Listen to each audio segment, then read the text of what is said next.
ഇപ്പോൾ നമ്മുടെ ഗോപാലൻ തണ്ണിമത്തൻ കഴിച്ചുകൊണ്ടിരിക്കുമ്പോൾ അവൻ്റെ അമ്മ പറഞ്ഞു, നീ അതിൻ്റെ കുരു കളഞ്ഞിട്ട് കഴിക്കാൻ.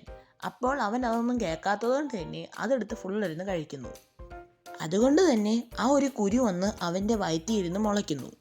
പിറ്റേ ദിവസം അവൻ സ്കൂളിൽ പോകാൻ എണീക്കാൻ വേണ്ടി അവൻ്റെ ബെഡ് ഫുള്ള് നിറച്ച് ഇലയായിരുന്നു. പിന്നീട് അവൻ്റെ മൂക്കിൽ നിന്നും ഇല വരാൻ തുടങ്ങി. അവൻ ക്ലാസ്സിൽ ഇരിക്കുമ്പോൾ അവൻ്റെ ടീച്ചർ അവൻ്റെ ചെടി തട്ടി താഴെ വീഴുന്നു.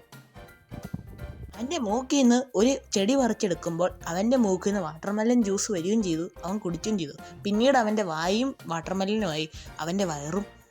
അതുകൊണ്ട് തന്നെ അവൻ ഇനിയിപ്പോൾ റേസിനൊന്നും ഓടേണ്ട കാര്യമില്ല, അവൻ തന്നെ ഇരുന്ന് ഉരുണ്ടോളും.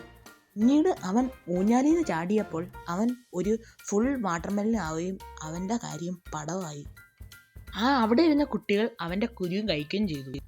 ഇനിയപ്പം ഒരു സബ്സ്ക്രൈബ് എന്ന് പറഞ്ഞ് 1 ലക്ഷം പ്രാർത്ഥന നമ്മുടെ ഗോപാലിന് വേണ്ടി.